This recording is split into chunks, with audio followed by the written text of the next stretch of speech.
Thanks everyone for coming. I know we're jam-packed and we have a lot of competition, so I appreciate you choosing Murry and I. I'm Justin Goodman. I'm the Director of Laboratory Investigations at People for the Ethical Treatment of Animals. I'm based in Washington, D.C. Thank you. And it is my pleasure to be here today with Dr. Murry Cohen from Stop Animal Exploitation Now.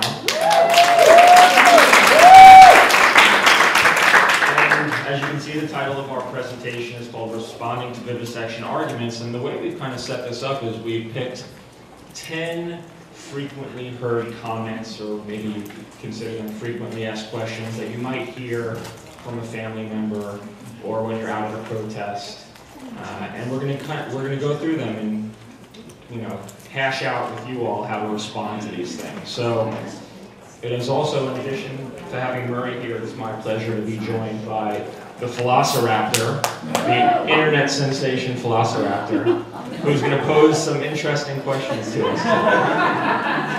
And then we'll talk them through with him. You'd be surprised, you'd think a raptor would be animal friendly, but he's still a little suspicious about animal experimentation. So we'll just start. So one thing I hear commonly, you might read, is, but these animals were bred to be used in experiments. How many people have heard that or read that somewhere before? All right. So what I tell people, I give them an analogy when they say this to me. I say, Michael Vick's dogs were bred to be used in dogfighting. And does that mean we should be any less concerned with their welfare? And usually people then step back and say, oh, that's a good point. But they say, but they're not the same. Michael Vick's dogs were still dogs. These animals are not the same. They're bred for, they have different genetic profiles. They've never seen the outdoors before. They don't know anything else, so that's okay. I don't know if Murry wants to comment on that. I think that that's stated a bit in reverse. That sort of assumes that since these animals are being bred anyway, for some weird reason, we might as well use them for experiments. But the truth is that if it weren't for the experiments, they wouldn't be bred. So the answer is that, number one, even if they are bred for experiments, doesn't mean that they should be used, because it's still cruel and inhumane and unscientific. And number two, if the pseudoscience of animal experimentation were abolished, then there would be no animals bred for experimentation.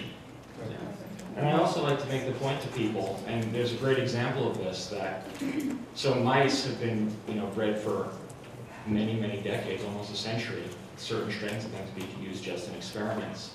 So people think maybe they're qualitatively different in some way, maybe they suffer less, maybe they're less aware of the horrible things that are happening to them. But there was this study done where they took mice who were 100 generations removed from a wild mouse. Right? So this is great, 100 times, going back to their grandmother. And they put them out in the wild to see what they did. And they did every single behavior that a wild mouse would do. They foraged, they knew how to look for food, they knew how to build shelters, even though they'd never done that before. Because that is just ingrained in them.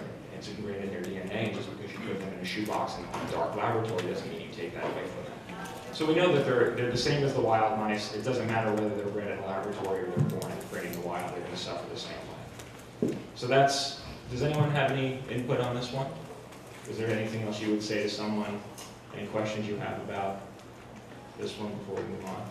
Yeah? Usually people tell me that mice are not that important for functions with animals, and it's okay to experiment on that. How do you answer that?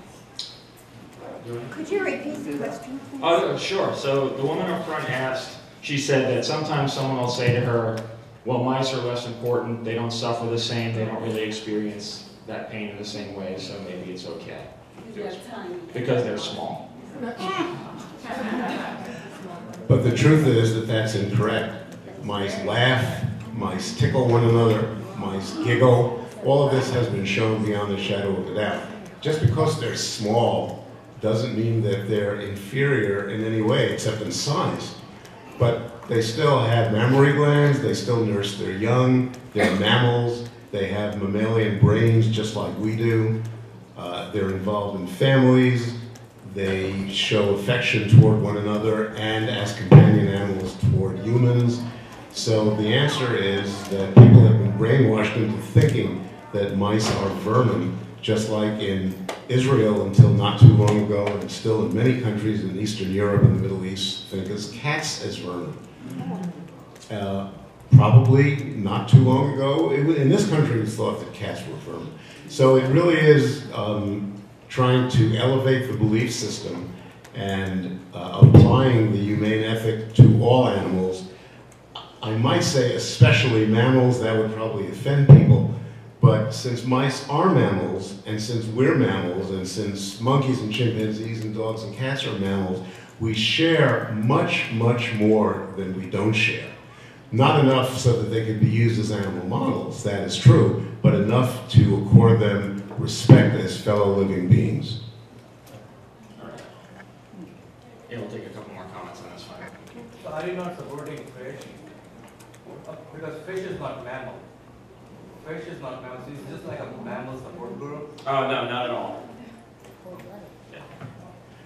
No, I just mentioned mammal because that was the question. Mice being sort of the lowest, in the minds of many people, the lowest form of mammal. I think the same argument can apply to, I know the same argument can apply to fish and reptiles and amphibians, etc. and so forth. I just emphasize mammals because mice happen to be mammals. So I know it can be applied, but is it applied or not? That's more important. Well, can you clarify your question? Okay, yeah. There was another, yeah. I was just wondering if these animals are bred so much that they're so specifically refined and everything, doesn't that kind of negate the experiments? Because Yeah. it doesn't kind of be extrapolated to anything else because these are so. Yeah, there's nothing, yeah, for some of these animals, there's actually, there's very little that's actually natural about them at some point, right? Because you're changing their genetic profile so much that they're nothing like a wild mouse is anymore.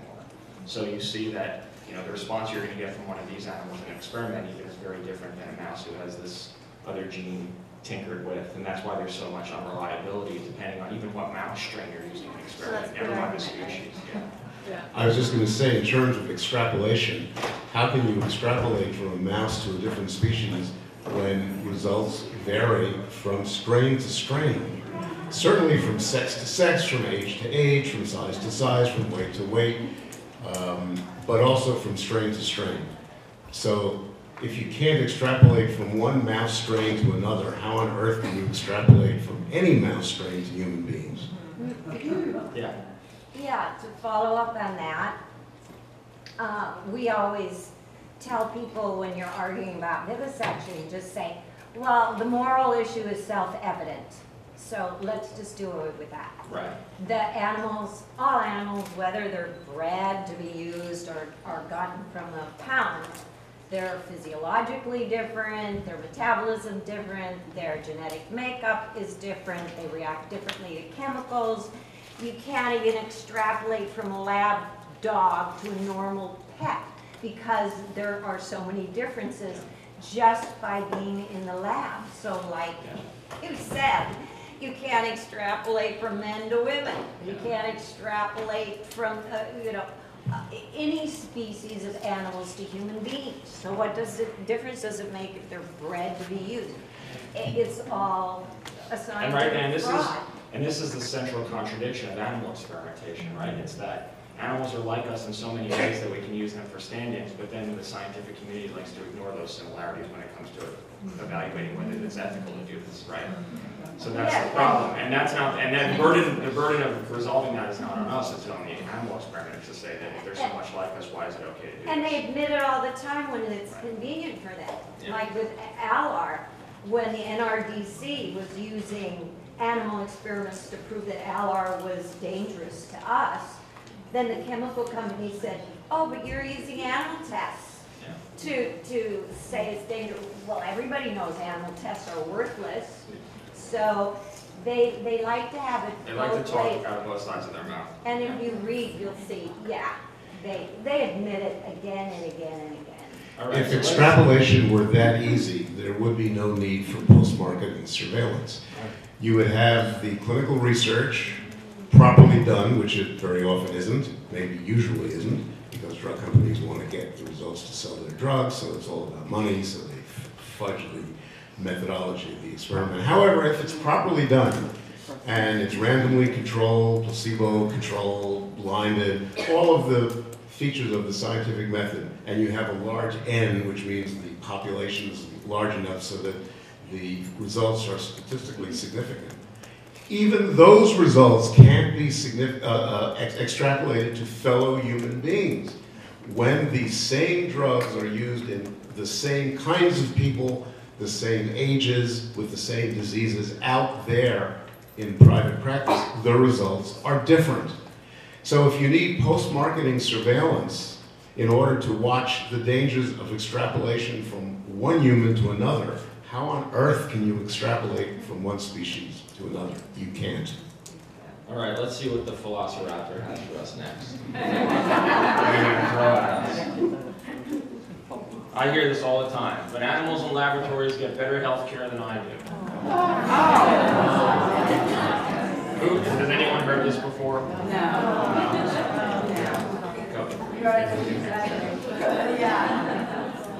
When people say this to me, I say, I've never gone to a doctor's appointment where they intentionally gave me AIDS and watched me get sick and die just to see what happens.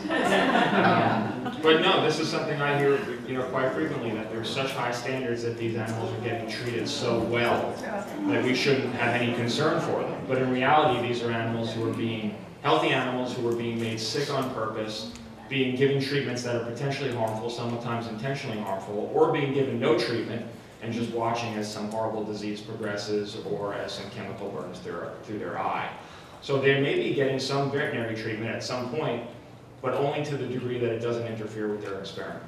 Right? So in the United States, it's completely legal to conduct painful and distressful experiments on animals when they're not provided with any pain relief to alleviate that harm.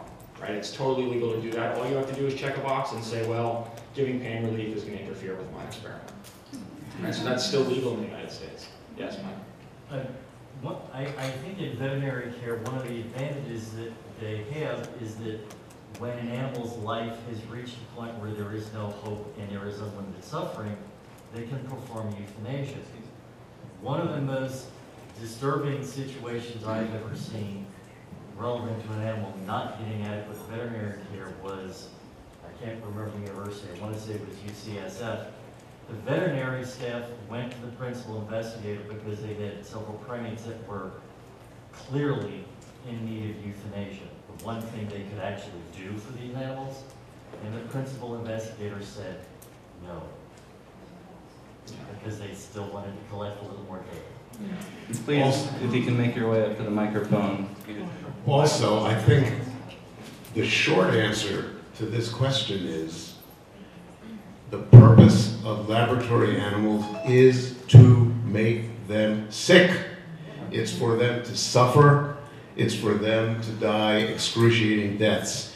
So then ask this person, if some orthopedist broke all of your bones and then offered to give you free orthopedic care, would that make sense? All right, let's see what we got next. Oh, yeah. Mike, go to Mike.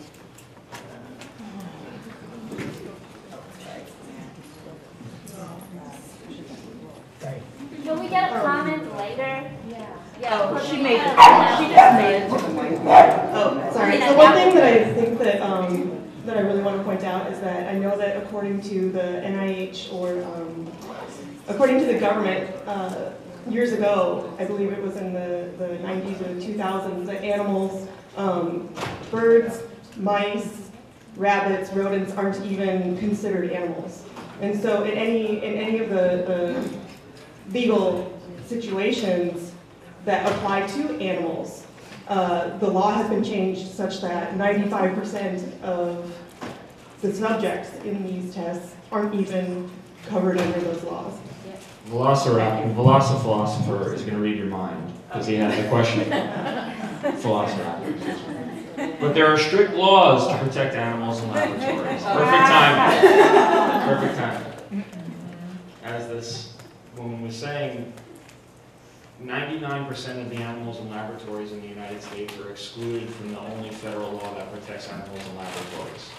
So mice, there's 100 million animals in laboratories in the US, from mice to monkeys to chimpanzees. The US is the only country in the world that still experiments on chimpanzees. 100 million animals, and 99% of them, maybe even more than that, are excluded from the definition of animal under that law. And that includes mice, rats, birds, cold-blooded animals, farmed animals that are being used for agricultural research. So this is, if you're a pig and you're being used in an experiment for human medicine, you're covered by the law. If you're a pig being used in an experiment for the agricultural industry, you're not an animal anymore, and the law doesn't apply to you anymore. These experiments would be happening in the same room, and you have this disagreement between who's covered by the law and who isn't. And as I said, the law does not protect animals from any harm. It requires that people fill out some paperwork to describe what they're doing. But you can still do anything to an animal as long as you describe your paperwork and check the right boxes, and a committee made up with animal experimenters approves it. And we know that 99.9% of the applications that come across their desks are approved. And another problem with the law is that, even if in the United States, is that even if there was an alternative to use of animals available, even if science shows that it's superior to the use of animals, it doesn't have to be used. So again, if you're conducting an experiment, you're designing an experiment, and there's some non-animal method available, but you only know how to do the animal method, you just check the box and say, yeah, I considered it, but I don't want to use animals anyway. Right? And that's different than it is in other countries. In the EU, for example, there's non-animal method, it has to be used. In the United States, the law says you just have to consider it.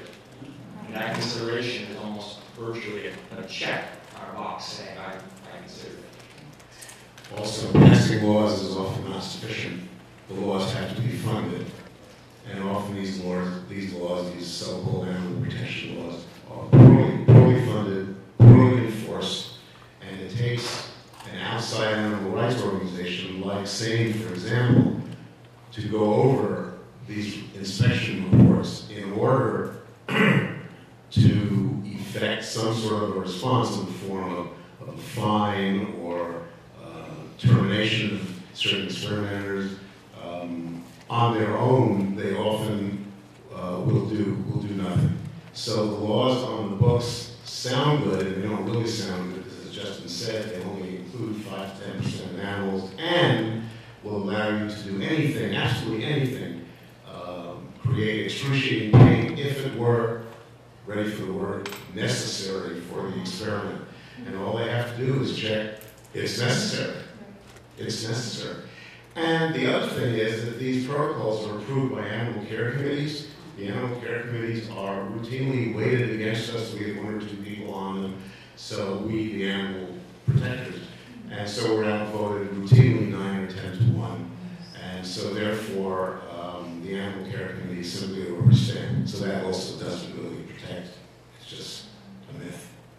I think, oh wow, lost our meeting online today. But members of the, we didn't script this, I promise. Members of the public health review approved tests on animals. So as Murry was saying, you have an institutional animal care use committee. This is the body of the university that reviews and approves all experiments on animals. It's required by law to be experimenting on certain species.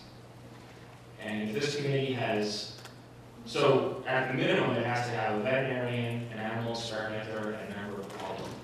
At a minimum. But that balance between interests does not have to be maintained. So PETA did a study a couple of years ago where we looked at the top 25 biggest universities in the country that get the most funding from the NIH. And we looked at the composition of these committees. Who's reviewing and approving these experiments on animals? And we found that 90% of these committees, so 9 out of 10 people on these committees, are people who themselves experiment on animals 80%. One other person from the same university who obviously has an interest in these projects going forward because the university gets money for them. And then one person, so about 1 out of 10 people on these committees is a member of the public. Usually that member of the public is a friend of an animal experimenter, because that's how they recruit them. They're not going to put someone like me or Murry or anyone in this room on a committee like this. But even if they did, even if it was me or Murry on a committee, even if we were both on a committee, it's majority rule.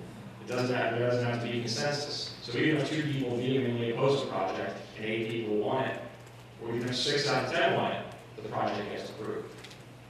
So the system is so stacked against animals when you think about the laws that exist, the pathetic oversight committees that have been designed that exist virtually to just overstand these projects.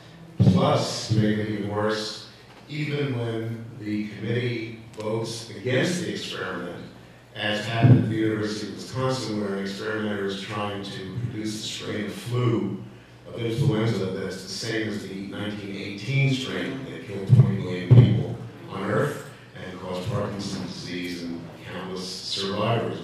And that was rejected by the Animal Care Committee as being not so much dangerous to animals, although ferrets were being used for this, but being dangerous for humans, but the experimenter went ahead anyway.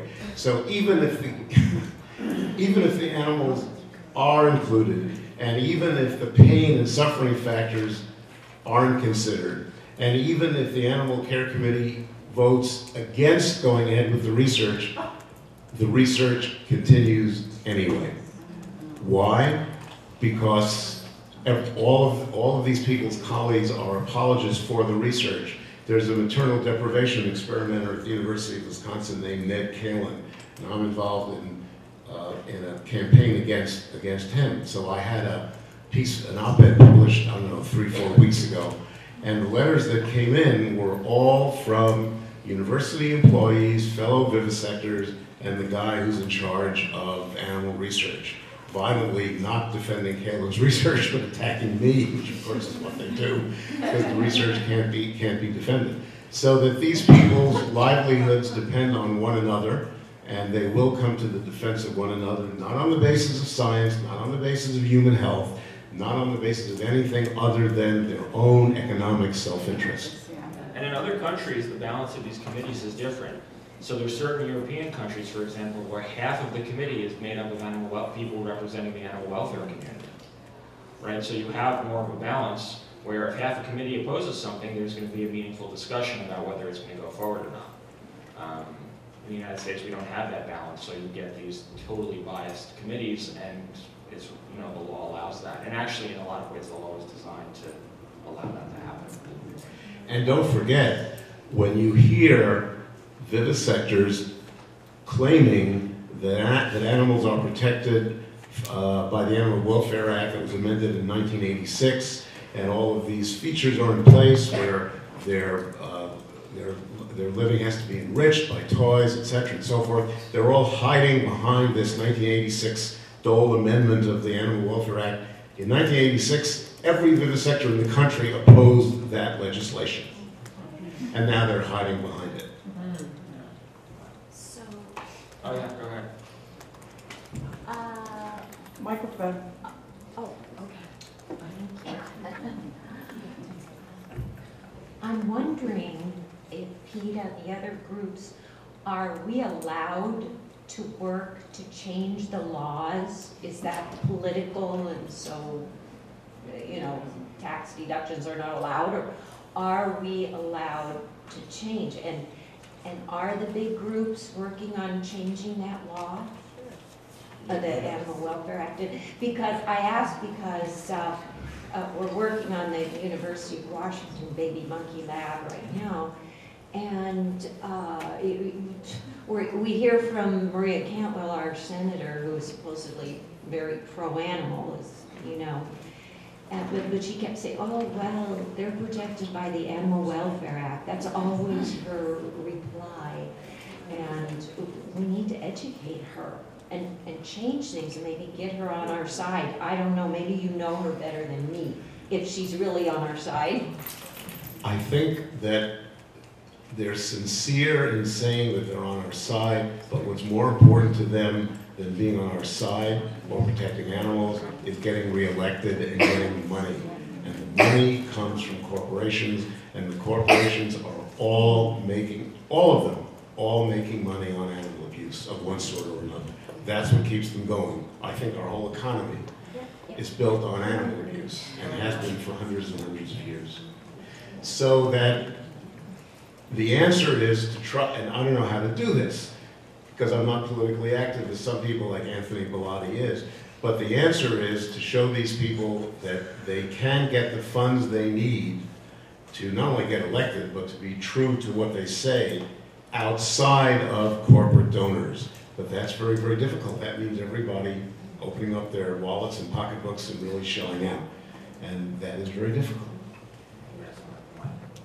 I actually just mentioned accountability, and I was going to say something about it.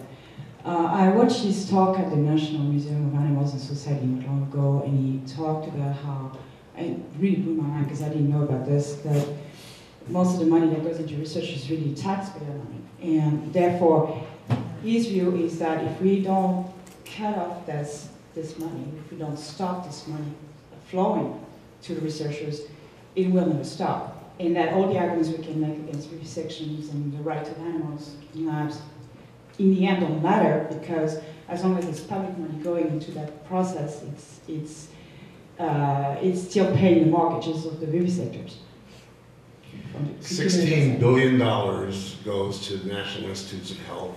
47% of that, almost half, goes for animal experimentation. These funds are voted by Congress.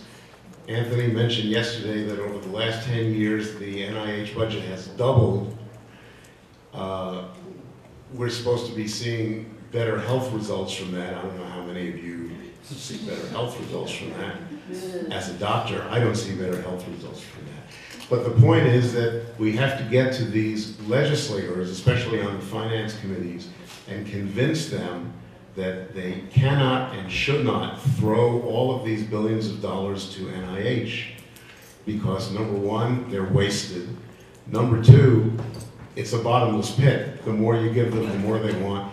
And number three, we have treatments now that people cannot afford.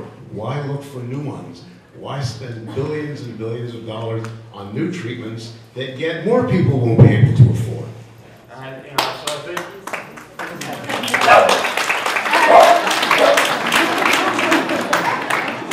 think in some ways it's a legal issue, and I think in some ways it's a policy issue, but I think, and I said this the other day when I was speaking, this is a cultural issue. It's a problem with the culture of science. Because the NIH has a $30 billion budget.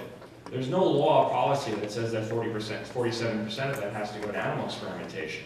That's just what people are requesting, right? So when they're applying for projects, they're applying for projects that involve animal experimentation. Now the NIH, although the leadership needs to evolve a little bit, the NIH is going to fund anything they think is going to have some benefit in the long run. At least in theory, that's what they should be doing. So they're not required to fund animal experimentation. There's no requirement. But there is demand from the scientific community. And this isn't going to happen overnight, and the law is not going to fix that. I think more stricter guidelines on what should be approved and how high the bar needs to be set. I know we think there should be no bar, and I agree with that, but if there were stricter restrictions on what they're approving and what they're funding, that would help. But I think this is a more fundamental issue about the culture of science. And I think it's going to take another generation before you have a community of science. I hate to say that because I know we all want this to end tomorrow, but it's going to take a generation for the worst people to die off and retire, and younger people who are more animal friendly and forward thinking about science to take those positions as policymakers and as scientists and as mentors to young scientists, right? Because even young scientists now are being mentored by people who were trained by doing animal experimentation, and that's all they know. So when they get a faculty job, they're going to go to a university and they're going to apply for a grant to do the same thing that they were taught to do, right? So you blame them because they're doing something horrible, but culturally, this is just the way the culture of science is right now. But if we look at Gallup poll numbers, we know that young adults, more than 50% of them now oppose animal experimentation. That's almost a 25% increase over the last decade or so. So people's minds are changing, the public's minds are changing, so the science is going to change. Policymakers are going to be younger people who are more receptive to this issue. So it is a policy issue, and I'm glad that White Coat Waste and other groups are working on the policy side. But I think we have to remember that there's this fundamental cultural shift we need to see, and that's what our job is. It's not just lobbying on Capitol Hill, it's talking to your friends, it's protesting, it's doing all the work we do to create a climate, right? Our job ultimately is to create a climate where someone choosing to go into a profession doesn't want to choose animal experimentation, even if they're not concerned with the cruelty, but they're concerned with what their colleagues are going to think of them and what their family is going to think of them, and if PETA finds out what they're going to think of them and what the media is going to think of them. You want to create a climate where they don't want to choose that path and they want to choose a different path. And that's not necessarily a law. That's changing how society views animals and how society views people who abuse them. And I think that's our charge. But these groups like PETA. I wondered if you could address the statement that people make that our whole entire economy would collapse if we stop animal exploitation. Well, I think we're actually going to have a slide in a moment that the Velociraptor read your mind. We're going to have a slide in a minute that talks about that issue relative to animal experimentation. So we'll get to that in a moment. Did you want to get at the mic, or you want to yell? I was just going to say that for people who work with politicians and want to lobby them or think politicians are animal friendly, it's really easy and important to go to the State Attorney General's website or the U.S. Attorney General's website and find out who is funding these politicians and who's making political campaign contributions, because I was fighting ag-gag just recently in Arizona and found out from the Attorney General's website of the state of Arizona that the Farm Bureau and the Dairy Council and the Pork Council and the Horsemen's Council were all funding and making donations to these politicians. So whether or not you think politicians are animal friendly or not, it's important to see where they're actually getting their money from. Thank you. Just to touch on this, I think it's very timely. The trap that I always fall into is that on the one hand, I discuss that, on the one hand, I denounce deniers of global warming. These people who cling to a tiny minority of the scientific community that rejects global warming.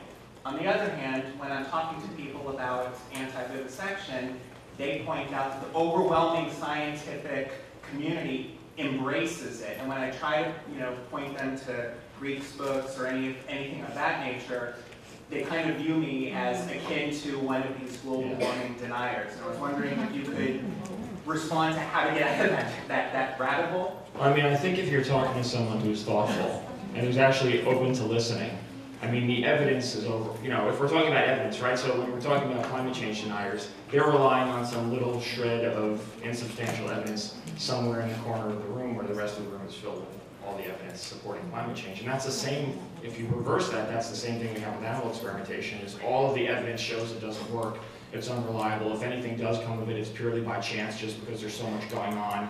And if you do systematic reviews, which have been done, there was a piece just published in the British Medical Journal a couple weeks ago looking at this very issue again and saying that animal experimentation is unreliable, it doesn't lead to cures, and we need to move beyond it. We're wasting billions and billions of dollars and prolonging people's suffering ultimately because we're not going about this in a thoughtful, science-driven way.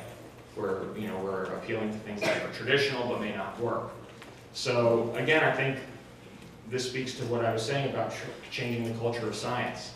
And the evidence is there to do that. We just have, it is our job to do, right? So the evidence is there that animal experimentation doesn't work, and that it's cruel, and that there's other ways to do science to answer the same questions. That evidence exists, but we just have to be better, and we're good now, and people's minds are changing very quickly about this, but we have to be better about disseminating that information to the scientific community and making inroads with them to change their minds. I don't know what Murray thinks about that. Also, well, I agree with everything. Also, keep in mind that former pseudosciences like phrenology, eugenics, astrology, alchemy, were thought to be cutting-edge science by the great minds of the world. But that's what they say about global warming science.